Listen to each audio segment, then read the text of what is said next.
Hello everyone, I hope you're doing well. So in this video, we're going to discuss Leetcode problem of the day, and today's problem is minimum number of operations to make array empty, and it is a medium level problem.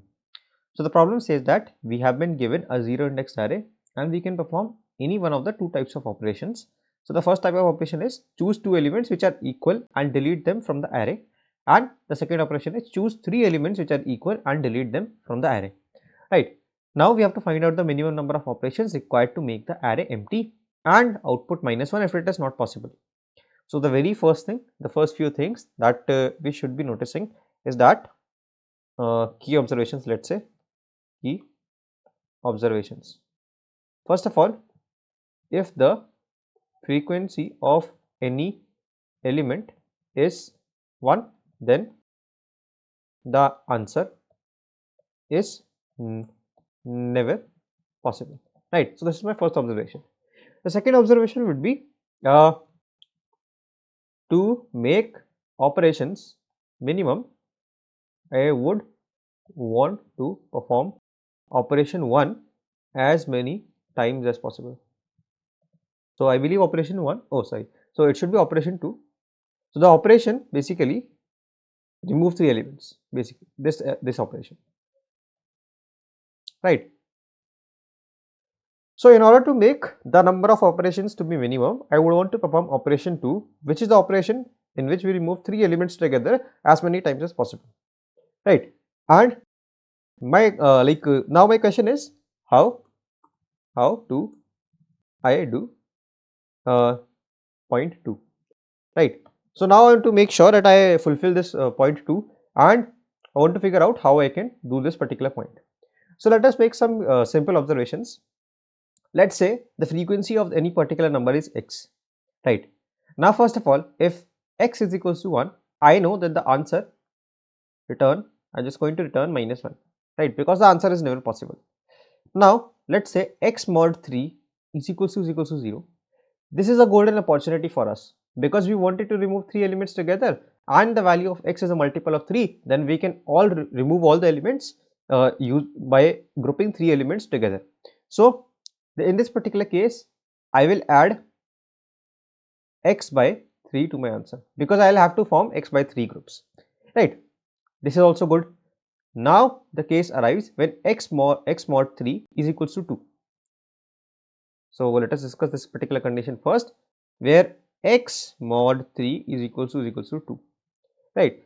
If x mod 3 is equals to 2, that basically means, let's say we have a number y which is a multiple of 3, right? So let me just define y as 3q, right? So q is any integer value, and y which is a multiple of 3, right, is represented by 3q. So the value of x can be represented by 3q plus 2, right, or y plus 2. So what I have here is I have divided the number x into two parts. So the first part is 3q, that is this particular number 3q is a multiple of 3 where q is an integer value. Now I have added 2 to that particular value, and this value will always give me mod 3 equals to 2.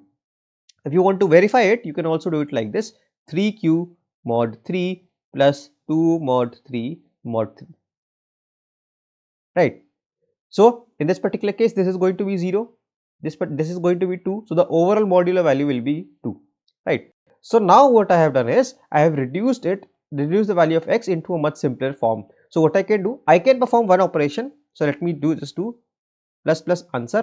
Now my x is going to be x minus 2, right? So what I did was I performed one operation of the first type where I can remove two values together. Now this will take me one operation, so my answer will increment by 1, and it is going to reduce the frequency of the current element by 2. Now for all the remaining elements, which is the new number x, so let's say this is x dash, which is x minus 2. Now this is a multiple of 3, so I can add answer plus is equals to x dash by 3. You see what I've done is I've reduced this second type of case into the case of the first type, right? And let's say this is the 0th type. So I have reduced the second case into this case of first type, right, by subtracting 2 from it or by grouping 2 elements together. Now this was also simple. Now what will be the case when x mod 3 is equals to 1? What should we do in this particular case? So earlier we were able to reduce the frequency by 2, right? Because we were allowed to group two elements together. But we will certainly not be able to group any one element and remove it. So how do we actually solve it? Now if you write the multiples of 2 in a series, right, like this, 4, 6 and then 8, right, you will observe that this is the smallest number. This is the smallest number which gives modulo 3 with 3, right? So this is going to be 1 and this is going to be 2 modulo 3 is going to be 2, this modulo 3 is going to be 0, this modulo 3 is going to be 2 again, right? So 4 is the smallest number which gives 1 when taken modulo with 3. How does it help us? So you see why specifically I did take 2 here, because 2 was the smallest number that I could have possibly taken, and this number gives the modulo 2 with when the taken with 3. So 2 modulo 3 is also 2, right? So why am I taking these numbers only? In this particular case I am taking 1, in this particular case I am taking 2. I am taking it like this because this is the extra value that is present with us, right? I want to remove this value so that the remaining number becomes a multiple of 3. In the first case, I know that 2 was present extra. I needed to remove it so that the remaining number becomes a multiple of 3, right? So I could have directly removed it. But in this particular case, 1 was extra and I could not possibly directly remove it because this is not a valid operation. So I figured out what is the first number which gives the same modulo with 3. So that smallest number that I can remove is 4, because I can take a group of 2, then I can take a group of 2. Total number of elements removed will be 4. So in this particular case, the modulo remaining will be equals to 1, right?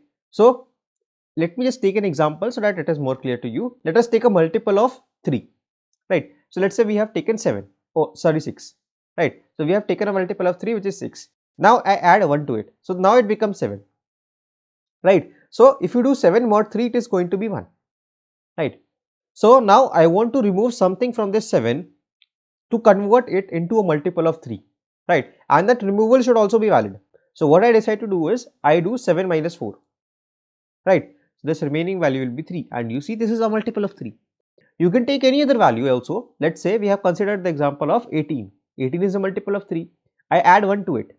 Now my sum has become 19, right? So let's say I initially have this value 19. So this falls into the case where 19 mod 3 is equals to 1. So what I can try to do is I can subtract 4 from 19. 1, 2, 3 and 4. So I'll be left with 15, right? So now this particular value 15 is a multiple of 3 and I can remove all the elements from it in groups of 3. So this was the final operation. If the x mod 3 is equals to 1, then I am going to increment my answer by 2 first of all, right? Because I am going to perform 2 operations where I remove 2 elements each. In a total of I will be removing 4 elements, and my x dash is equals to x minus 4. Now this x minus 4 will be a multiple of 3, so I can add answer plus is equals to x dash by 3, right? So these were all the cases that we had to discuss in this particular problem.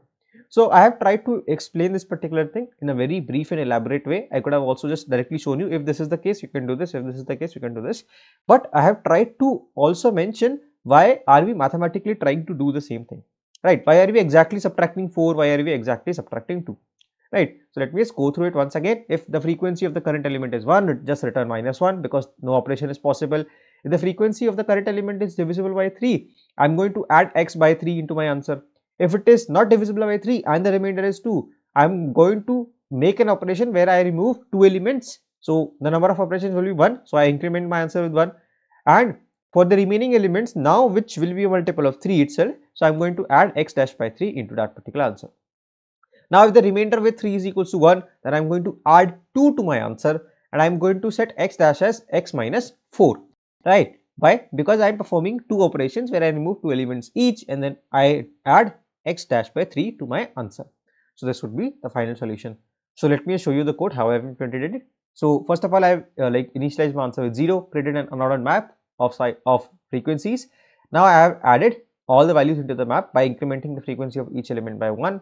Now I'm just traversing through the map. If the frequency of this particular element is divisible by 3 or this particular value mod 3 is equals to 0, I'm just going to add the frequency divided by 3. If mod 3 gives 2, then that means I have to increment my answer and then add I dot second minus 2 by 3, basically frequency minus 2 by 3. If this value gives 1 as a remainder with 3, I have to also check a case. If it is equals to 1 itself, then I have to return minus 1. Otherwise, I am going to add 2 to my answer and take frequency minus 4 divided by 3. I am going to add this particular value to my answer as well. So at the end, I can just return my answer, and that was it for this particular problem. Let me just quickly submit this and show you that this particular solution works and this code is absolutely correct. So you see, it passes all the test cases and the solution is correct. I hope that you guys were able to understand the solution. If you guys did, then consider dropping a like on this video and don't forget to share thoughts in the comments, because your engagement with this particular video really helps the YouTube algorithm to understand that this video is actually helpful for you and it will be able to reach much more people like you who want to keep solving new problems. So that is it for today. Till the next video drops, keep coding, stay safe, bye bye.